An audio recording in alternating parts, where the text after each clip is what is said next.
Boa noite. Que a graça e a paz do Senhor Jesus Cristo seja com todos.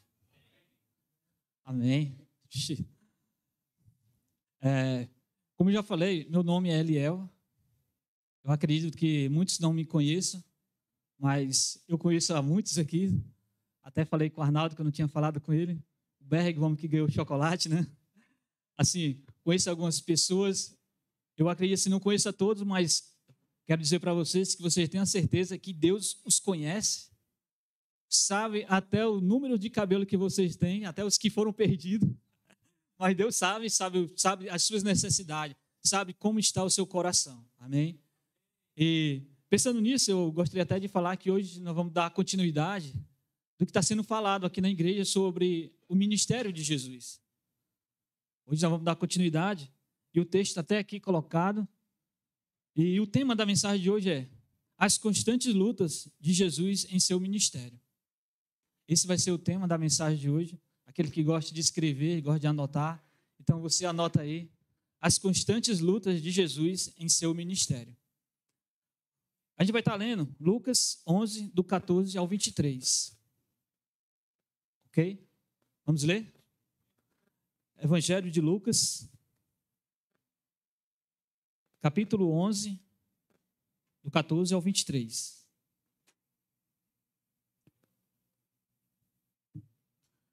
Assim diz a palavra do Senhor.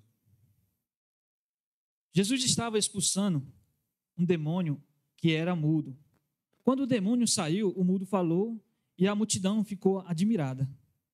Mas alguns deles disseram: é por Belzebu, o príncipe dos demônios, que ele expulsa demônio.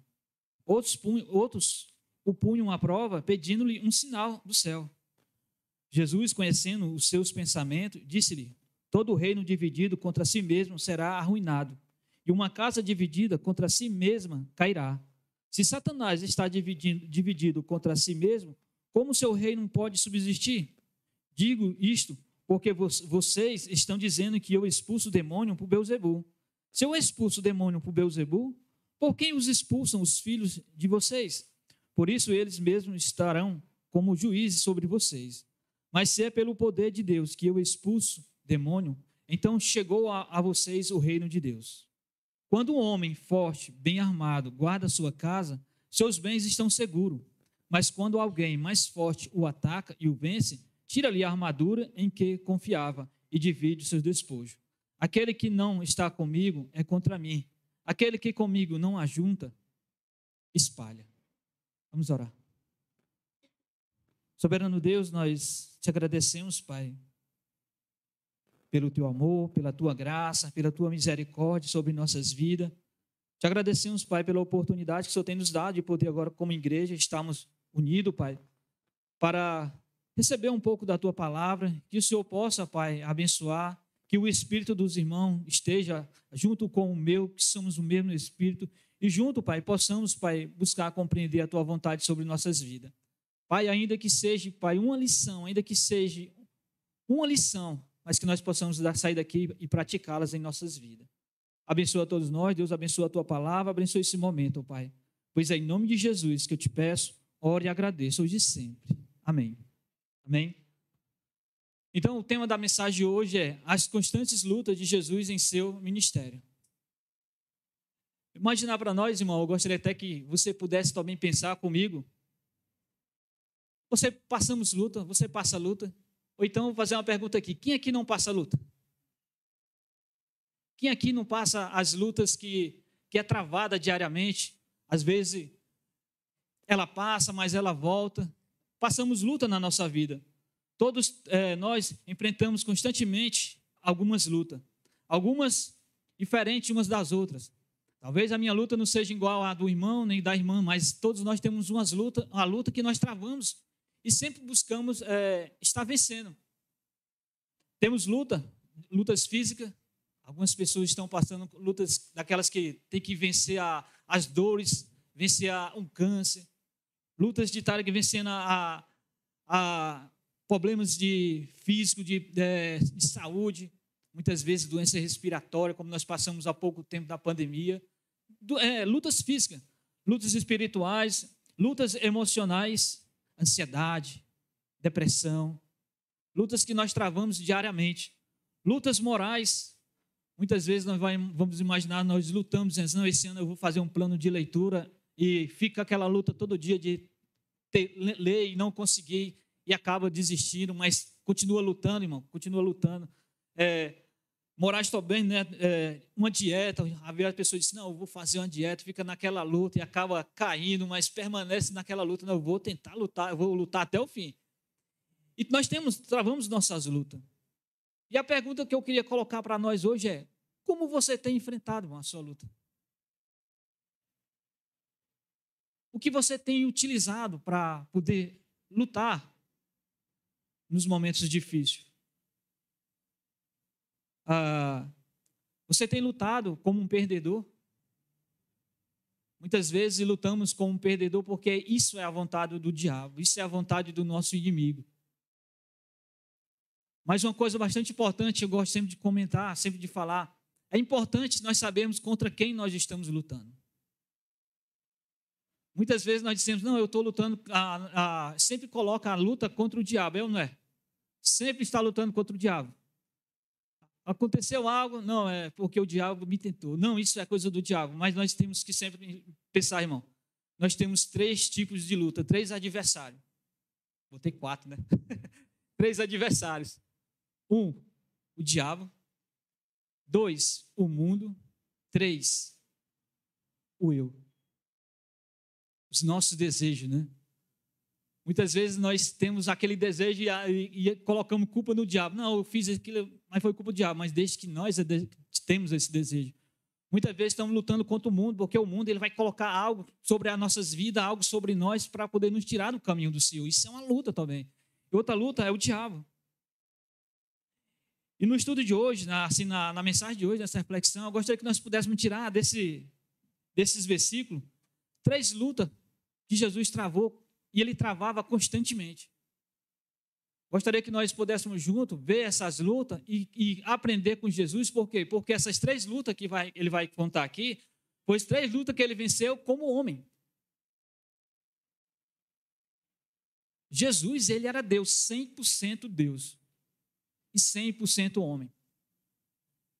Mas ele vai nos mostrar que mesmo nós sendo fracos, porque nós somos fracos, né?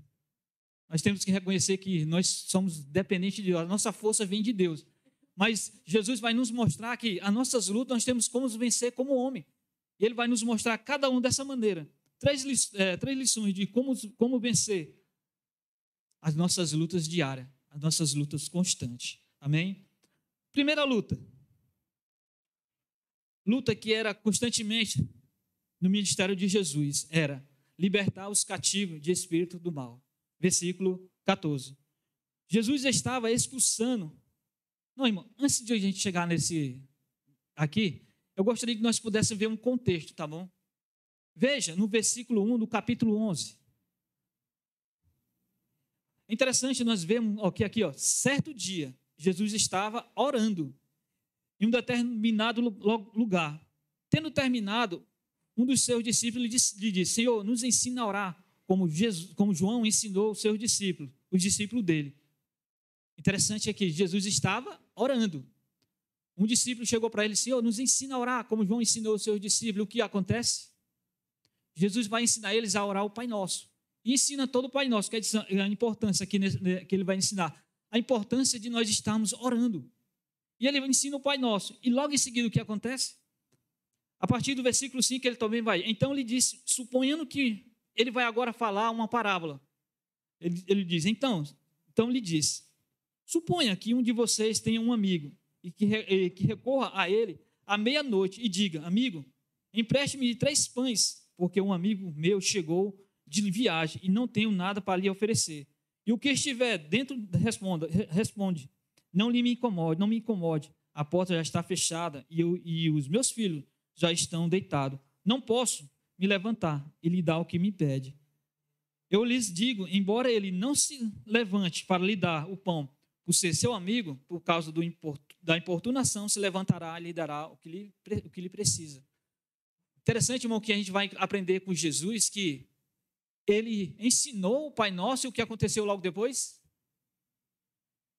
ele contou uma ilustração. Parábola é uma ilustração de uma verdade. Então ele ensinou o Pai Nosso e logo em seguida ele disse, olha, persevere. A questão da ilustração que ele vai contar, a questão da parábola, ele vai ensinar que orem e persevere na oração.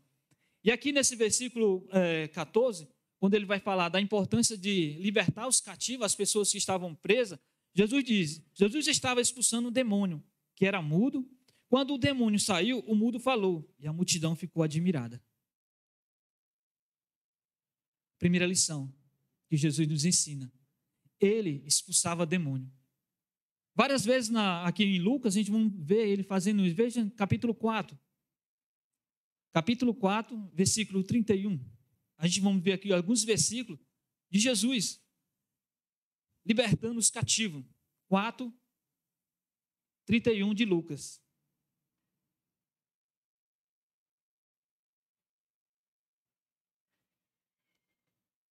Acho muito legal, acho muito gostoso quando eu escuto as folhas folheando. Então, eu acho isso muito bom. Ler a Bíblia, está acompanhando, isso é ótimo. Então, versículo 31 do capítulo 4 de Lucas diz assim, então ele desceu a Cafarnaum, cidade da Galiléia, e no sábado começou a ensinar o povo.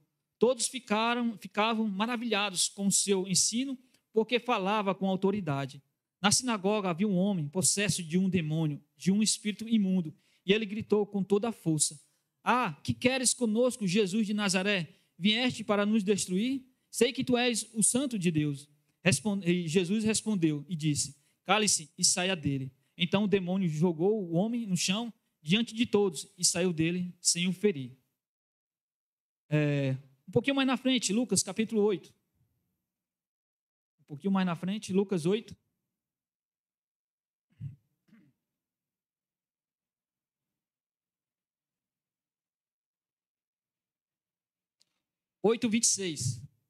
Lucas 8, 26. Assim diz a palavra, né? Navegaram para a região dos Gerasenos, alguns gadarenos, que fica no outro lado do lago, frente à Galiléia. Quando Jesus pisou em terra, foi ao encontro dele um endemoniado daquela cidade. Fazia muito tempo que aquele homem não usava roupa, nem vivia em casa alguma, mas nos sepulcros.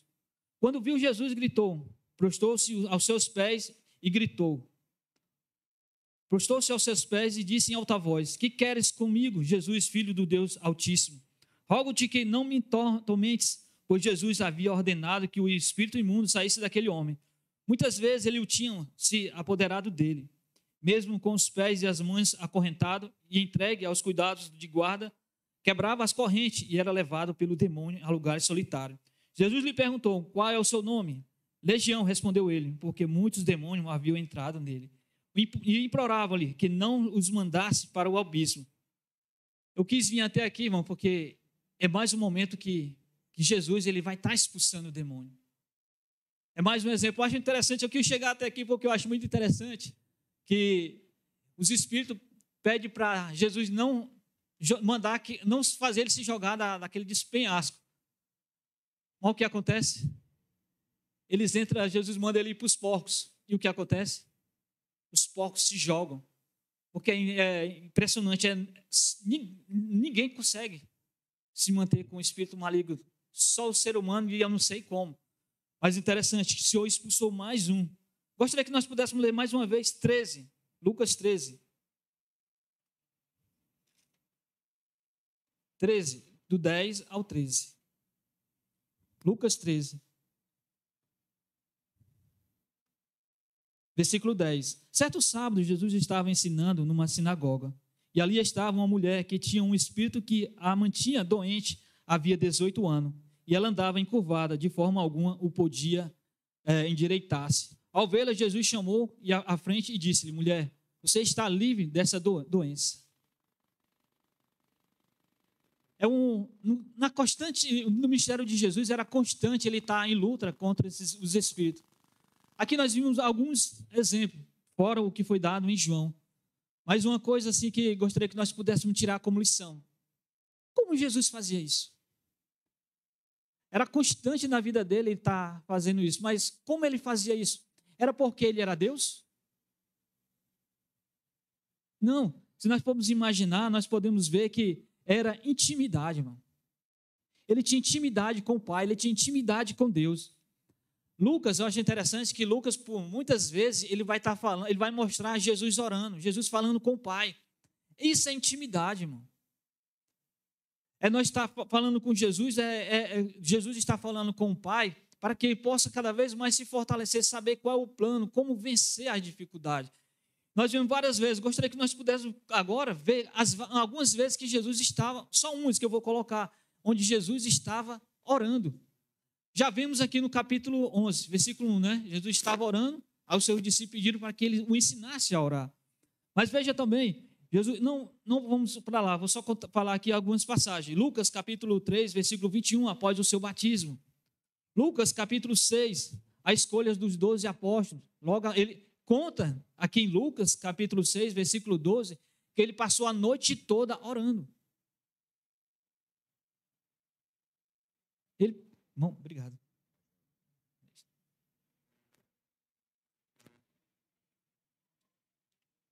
Conta que ele passou a noite toda orando para quando foi no outro dia, ele escolheu os 12. Uma pergunta aqui para mim, para você, para nós, né, irmão? Quem aqui passa mais de 1 hora orando?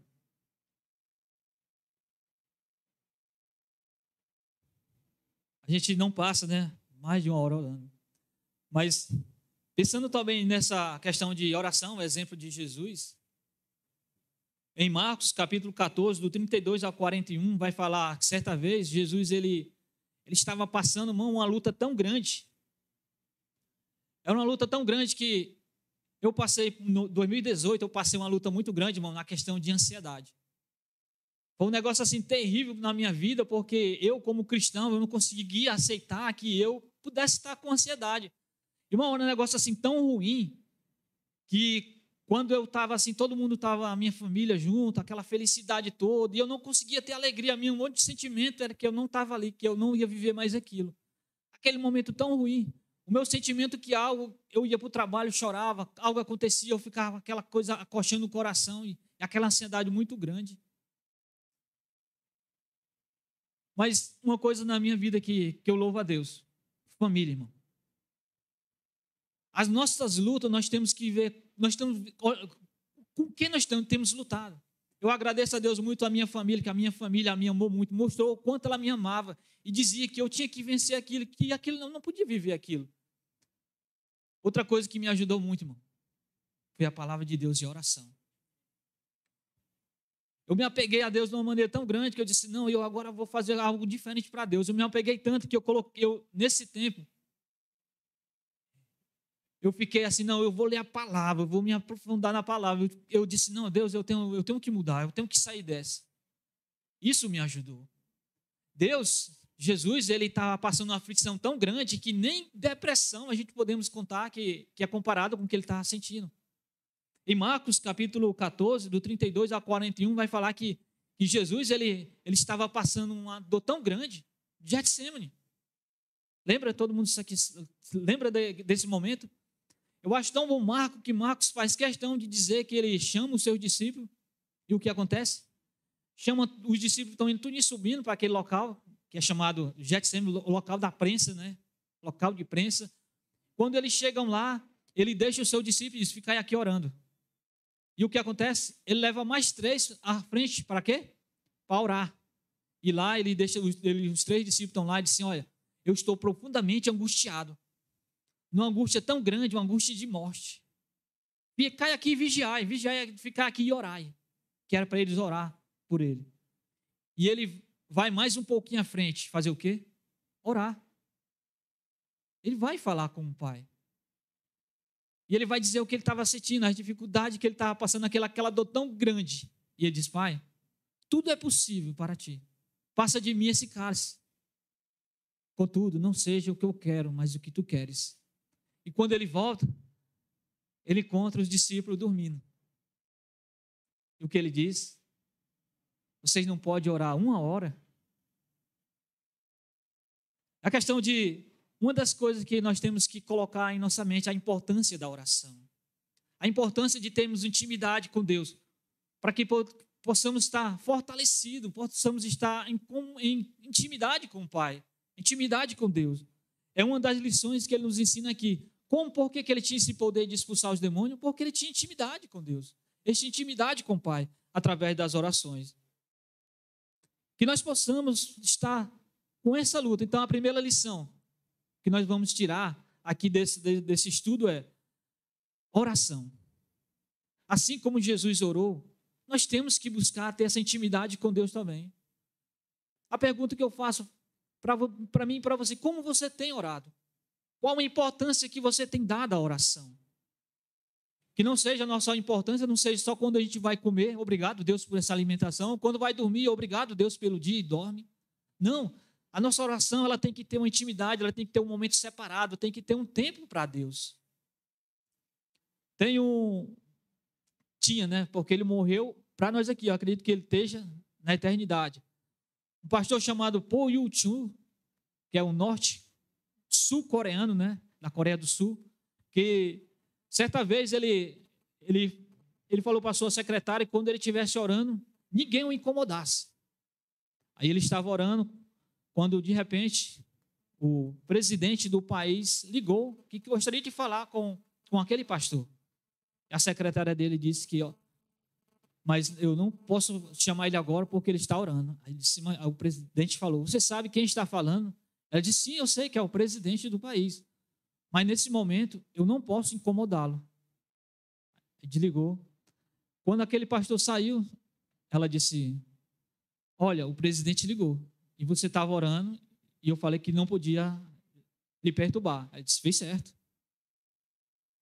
Passou alguns minutos, o presidente ligou de novo. Quando ele ligou, a secretária passou para o pastor e ele disse: alô? Aí o presidente falou: eu liguei para você. Ele disse: eu sei, minha secretária disse. Mas por que você não atendeu? Eu sei que o senhor é muito importante, mas com o que eu estava falando é mais importante ainda. É nós darmos importância à oração, porque é muito importante. Eu lembro uma vez que eu estava com a minha esposa, a gente passamos mais de uma hora conversando, tratando algumas coisas de casais. E quando nós terminamos, a gente demos a mão e vamos orar. Você acredita que essa uma hora não teve nenhuma importunação, mas quando nós pegamos a mão para orar, o telefone tocou? Isso. O diabo, ele se incomoda. O nosso inimigo, ele se incomoda quando nós oramos. Então, faça de tudo, irmão, para poder estar em oração com Deus. Amém? Essa é a primeira lição. Segunda lição: a luta que era constante no ministério de Jesus era os religiosos judaístas. Veja no versículo, vamos voltar lá para João, versículo 15.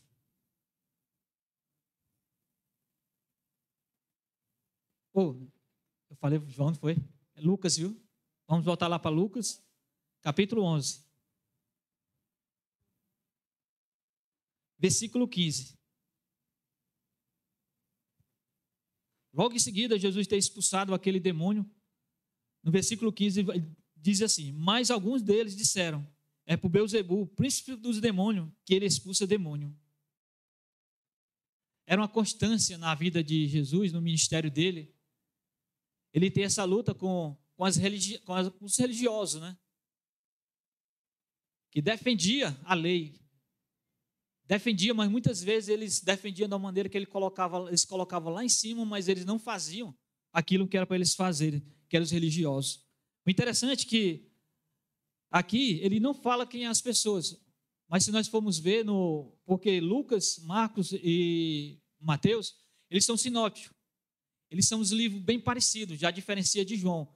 Então, nesses outros dois, eles vão falar. Então, eu gostaria que nós pudéssemos ver Mateus 12. Mateus 12, que é falando desse mesmo momento. Mateus 12, versículo 22 ao 24.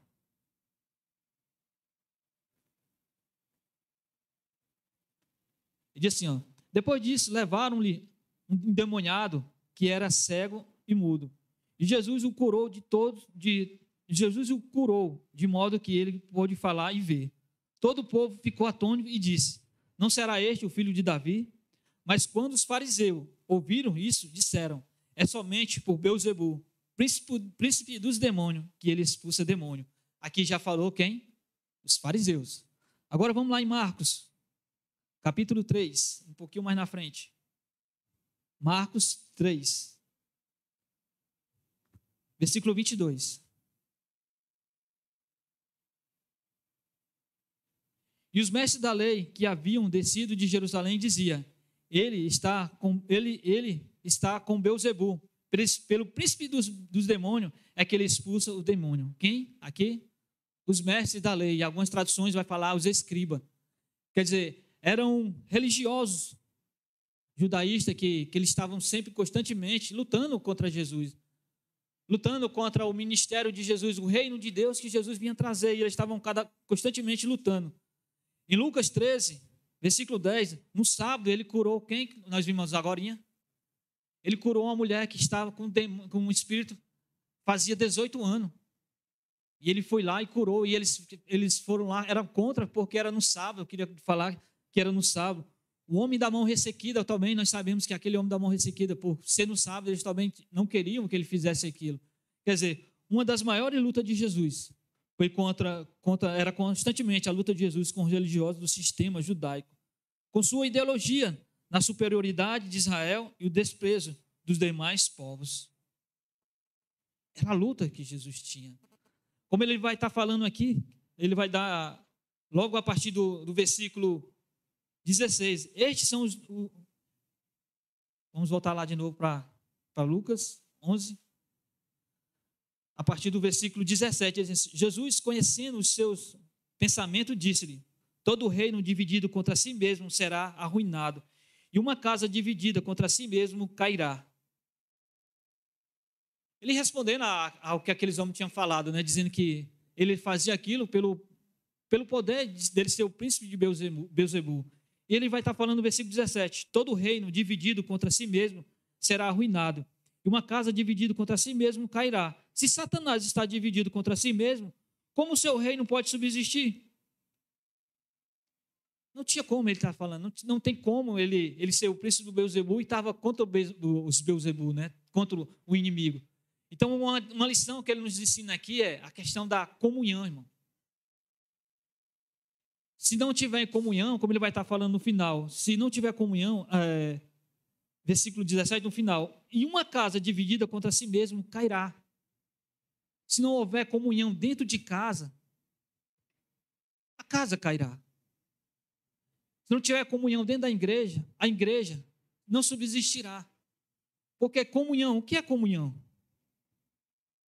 Comunhão é realização de algo em comum união. Tem que existir a comunhão. Se não tiver a comunhão, muitos vão se dividir. Exemplos na Bíblia de pessoas que não estavam tendo comunhão.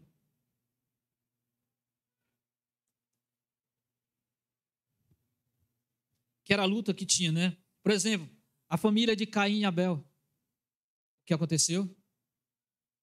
Houve a morte de Abel.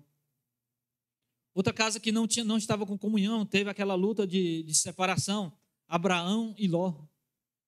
Os seus servos começaram a crescer e os seus servos começaram a discutir e a brigar, então eles tiveram que separar um para um lado e outro para outro. Isaac e Rebeca, né?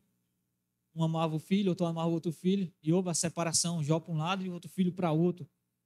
Quer dizer, a importância de nós podermos ter comunhão, tanto comunhão em nossa casa, na comunhão no nosso lar, comunhão na igreja, porque uma coisa é certa: se não houver comunhão, vai haver a divisão, vai haver muitas vezes a separação. E como ele fala aqui no versículo 17, todo reino dividido contra si mesmo será arruinado, e uma casa dividida contra si mesmo cairá.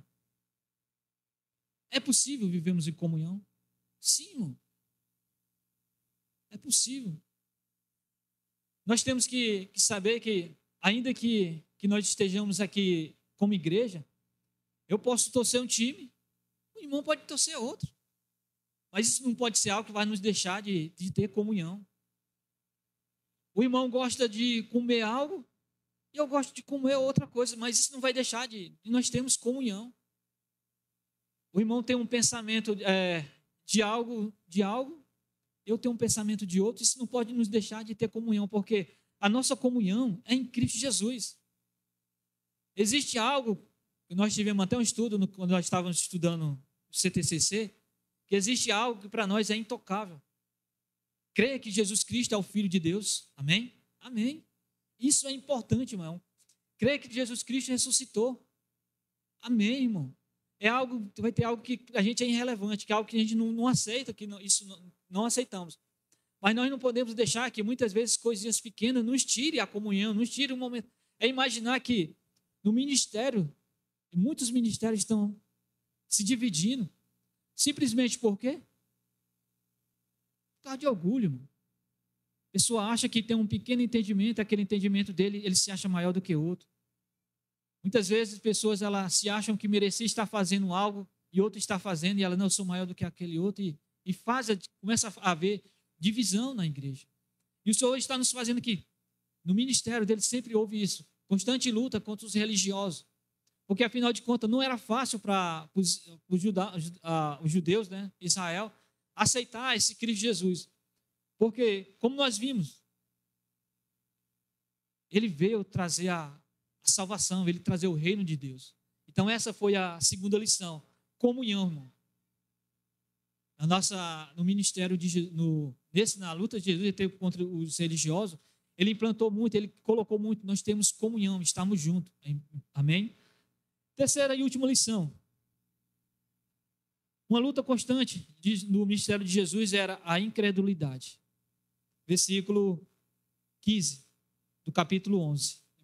Versículo 16 do capítulo 11. Outros o punham à prova, pedindo-lhe um sinal do céu. Outros punham à prova, pedindo-lhe um sinal do céu. A incredulidade, irmão, a incredulidade desagrada a Deus. Hebreus vai falar, né? Hebreus 11:6. Sem fé é impossível agradar a Deus. A incredulidade, ela impede a manifestação de Deus. Mateus 13:58. A incredulidade, ela tira do ser humano de receber algo de Deus. Você vê em Hebreus, ele vai estar falando que, porque todo aquele que se aproxima de Deus, é importante que ele creia e se torne galardoador do que eu busco. Não tem como eu buscar algo se eu não acreditar que, meu Deus, ele pode fazer isso. Então ele vai estar falando, tornou-se conhecido. Gostaria que nós pudéssemos ler João, capítulo 1. Eu gosto muito desses versículos do João 1. A gente vai ler só alguns, tá bom? João 1. No princípio era aquele que é a palavra. Ele estava com Deus e era Deus. Do 1 ao 12, ele diz assim: veio para o que era seu, mas os seus não o receberam. Contudo, os que o receberam, aos que creram em seu nome, deu-lhe o direito de se tornarem filho de Deus. Versículo 14. Aquele que é a palavra tornou-se carne e viveu entre nós. Vimos a sua glória, glória como do unigênito vindo do Pai, cheio de graça e de verdade. Versículo 17 e 18. Pois a lei foi dada por intermédio de Moisés, mas a graça e a verdade vieram por intermédio de Jesus Cristo. Ninguém jamais viu a Deus, mas o Deus unigênito que está junto ao Pai o tornou conhecido. Tornou conhecido, irmão. Ninguém jamais viu a Deus, mas o Deus unigênito que está junto ao Pai o tornou conhecido. Quer dizer, ele se tornou conhecido, irmão. A importância de nós podermos conhecer esse Deus, é uma luta que Deus tinha contra a incredulidade. Essa foi numa luta muito grande. Porque as pessoas, não foi fácil ele ter que falar que ele era o Filho de Deus. É uma coisa muito importante na minha e na sua vida, irmão, nós acreditarmos quem é Cristo Jesus. Se alguém perguntar para você, quem é Jesus? O que você vai falar? É importante que eu e você, quando alguém chegar para mim, para você e perguntar para nós, quem é Jesus? É importante que nós venhamos saber quem Ele é. Então, isso é uma luta constante na vida, no ministério de Jesus, a incredulidade. Como conhecer a Deus? Como nós podemos conhecer esse Cristo Jesus? Como nós podemos saber o poder que Ele tem? Como eu posso saber se eu vou conseguir algo, vencer algo, se eu não souber o poder que ele tem? A importância de nós lermos a palavra. É fácil ler a palavra? É fácil fazer um estudo anual? Não é, irmão. Por que não é fácil? Porque na nossa vida a gente temos muitas vezes dado importância a algo secular. Não que não seja importante a gente trabalhar, é importante trabalhar. Todos nós precisamos trabalhar para sustentar a família, para termos sustento. Então é importante o trabalho. Muitas vezes damos importância à internet, às redes sociais, damos importância ao lazer, damos importância a várias coisas. Esquecemos de dar importância à palavra. Não conseguimos fazer um plano anual de leitura, muitas vezes, por quê? Porque estamos cansados. Aí não faz um dia, não faz no outro dia e acaba cortando. Não, no outro ano eu faço de novo. É fácil fazer um estudo da palavra? Não é fácil, irmão. Mas precisamos fazer. Eu gosto do versículo, Hebreus. Vamos lá, Hebreus, vamos ler esse versículo. Hebreus, capítulo 10.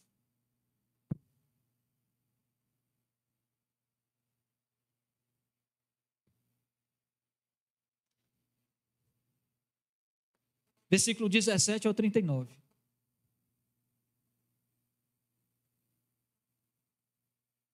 Amém? Diz assim, a palavra do Senhor. Pois em breve, muito em breve, aquele que vem virá e não demorará. Mas o meu justo viverá pela fé. E se retroceder, não me agradarei dele. Nós, porém, não somos dos que se retrocedem e são destruídos, mas dos que creem e são salvos. A importância, irmão, da nossa fé. Ele vai estar falando aqui a importância, mas o meu justo. Quem é o justo, irmão? O meu justo viverá pela fé. Quem é o justo, irmão? Eu antes, quando falava assim, acho que é Tiago, capítulo 5, 16, vai falar que a oração do justo tem grande poder. Vai estar falando lá e eu ficava pensando, vixe, é a oração da minha mãe. A oração do meu pastor. Mas, quando ele fala assim, irmão, é eu e você. A oração do justo tem muito poder. Não que eu e você somos justos, nós somos justificados pelo sangue de Cristo. Nós somos justificados, irmão, pelo sangue de Cristo. Deus e você não são merecedor de nada. Não somos merecedor da salvação. Não éramos para ser conhecidos como justos, mas Cristo Jesus morreu na cruz por nossos pecados. E se hoje nós podemos alguma coisa, é graça ao sacrifício de Cristo Jesus na cruz. Então aqui ele fala, mas o meu justo viverá pela fé. Eu e você, irmão, vivemos pela fé. Então as nossas lutas, irmão, ela tem que ser travada no lado assim espiritual, na fé, acreditando que nós podemos vencer. Porque ele vai estar falando, mas o meu justo viverá pela fé, e se retroceder, não me agradarei dele. Como ele vai estar falando lá no versículo 6, né, do capítulo 11. Sem fé é impossível agradar a Deus. Que nós possamos estar cada vez mais crescendo, porque no versículo 39, se eu um dia for fazer algo assim, eu gostaria de usar esse versículo aqui, 39. Nós, porém, não somos dos que retrocedem e são destruídos, mas dos que creem e são salvos. Que nós possamos, irmão, estar crendo.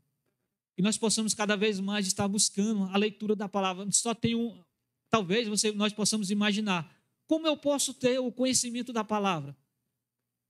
Quando eu vou ao culto, eu escuto uma mensagem. Quando eu vou na TV, assisto uma mensagem.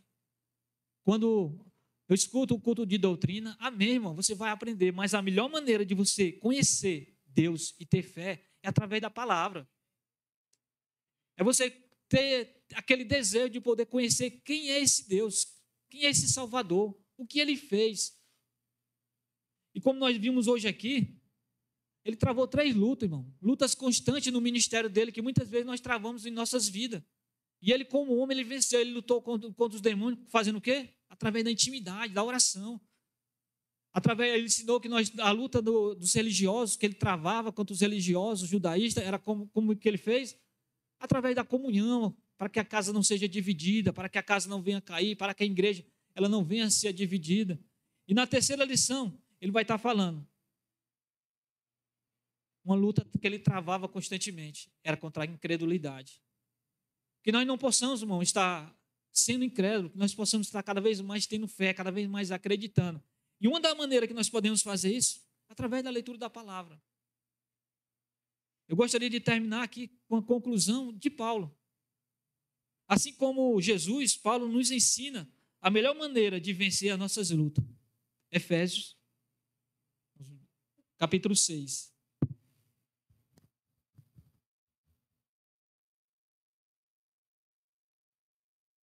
Efésios, capítulo 6, a gente vai estar concluindo. E aqui aprendendo com Paulo, assim como Jesus, Paulo ele vai nos ensinar a melhor maneira para mim e para você de nós vencermos as nossas lutas. A partir do versículo 10, ele diz assim: finalmente, fortaleçam-se no Senhor e no seu forte poder. Efésios capítulo 6, a partir do versículo 10. Ele diz: finalmente, fortaleçam-se no Senhor e no seu forte poder. Vistam toda a armadura de Deus para poderem ficar firmes contra as ciladas do diabo. Pois a nossa luta não é contra seres humanos, mas contra os poderes e autoridades, contra os dominadores deste mundo de trevas, contra as forças espirituais do mal nas regiões celestiais. Esse versículo 13 aqui, irmão, maravilhoso. Por isso, vistam toda a armadura de Deus, para que possam resistir o dia mau e permanecer inabaláveis depois de terem feito tudo. Por isso, irmão, vistam toda a armadura de Deus, para que possam resistir no dia mau e permaneçam inabaláveis depois de terem feito tudo. Se reviste, irmão, de toda a armadura de Deus. Como foi falado aqui, a palavra de Deus, a leitura da palavra, a oração, a comunhão, nós podemos ter comunhão, podemos estar nesse momento, que nós possamos estar revestidos, irmão, que nós possamos estar fortes, porque as nossas lutas diárias, se nós formos imaginar, muitas vezes, quando nós passamos uma luta que seja emocional,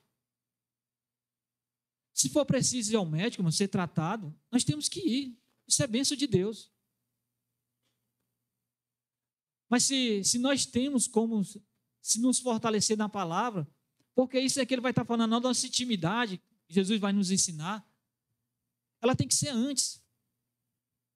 Jesus ele tinha um momento dele de oração, quando ele chegou àquele momento de Getsêmani, ele foi lá orar, falar com o Pai e dizer o que ele estava passando. A nossa intimidade ela tem que ser antes, para quando Paulo vai estar falando, quando chegar o dia mau, que o dia mau, irmão, vem para todo mundo. Se algum irmão ele estiver dizendo que não, eu estou bem, eu não estou sentindo nada, não estou passando por nada, não estou com luta, estou passando luta nenhuma, irmão. Isso é terrível. Não que seja maximista aquela pessoa que gosta de sofrer, não, porque a pessoa pode se conformar e achar, não quero nem ir para o céu. As lutas, muitas vezes, ela nos deixa ensino. E os ensinos é para nós podermos ajudar outras pessoas a passar aqueles momentos difíceis. Que nós possamos estar sabendo, irmão, que as nossas lutas aqui elas são momentâneas. Amém? Gostaria de terminar falando uma história que até a minha filha, minha esposa, que a deve ter ouvido eu falar um monte de vezes, mas eu vou contar. Existia um casal cristão, casal norte-americano. Eles eram missionários, pregadores da palavra. Eles estavam trabalhando na África. Aquela igreja tinha mandado eles para a África, eles trabalhando na África, já completaram 50 anos de ministério, trabalhando naquele país tão longe. E a igreja disse que agora eles tinham completado 50 anos, eles poderiam voltar para o país. Aí eles completaram, ficaram aquela felicidade, os filhos estavam casados, tinham filhos, os parentes moravam lá, eles ficaram, não, vamos voltar para casa. Lá naquele país da África, eles fizeram uma festa, as pessoas se alegraram com ele e eles pegaram um navio para voltar para casa. Eles não tinham uma boa condição, então tinha a primeira classe, eles voltaram na segunda classe. Mas muito felizes, porque estavam voltando para casa. No meio do caminho, eles voltavam, de longe, eles avistaram um porto. E eles de longe olharam aquilo e viram fogos, eram bandeirinha, era confete, era banda, uma multidão gritando. E eles lá, super felizes. E o navio foi chegando perto do porto. Quando ancorou, desceu a primeira turma, né, que chama primeiro, eu falei agora, esqueci. Primeira classe, começou a descer e eles lá esperando com aquela felicidade. Quando, passado assim meia hora, 40 minutos, a vez do pessoal da segunda classe, quando eles desceram, só tinha os papéis dos confetes. A banda já tinha ido embora. As pessoas já tinham ido embora. Não existiam mais fogos. E eles olharam aquilo e ficaram desanimados, tristes. E a esposa disse: vamos, amor, vamos voltar para casa. Estou ainda com a chave, nós temos nosso apartamento. E ele chateado, assim, porque não viu ninguém foi pegar eles voltaram para casa andando. Já estava escurecendo, entraram em casa, a esposa disse: eu vou fazer um jantar. E o marido chateado disse assim: é isso que nós merecemos, depois de tudo que fizemos, é isso que nós merecemos. Aí a esposa dele estava de corte, ele bateu nas costas: pergunte ao seu Deus se é isso que nós merecemos. Eu vou sair, vou tomar uma asinha, vou andar. E ele saiu. E a esposa ficou lá no fogão, mexendo, fazendo uma comida. E ele, no meio do caminho, ele viu que tinha falado algo errado, ele voltou. Aí ele bateu nas costas da sua esposa e disse: o senhor falou alguma coisa? E ela se virou: sim. Ele disse que nós ainda não chegamos em casa. É isso, irmão. As nossas lutas aqui, elas são momentâneas. O nosso lar é celestial. Ainda que nós venhamos passar a luta aqui, nós temos que saber, elas são lutas passageiras.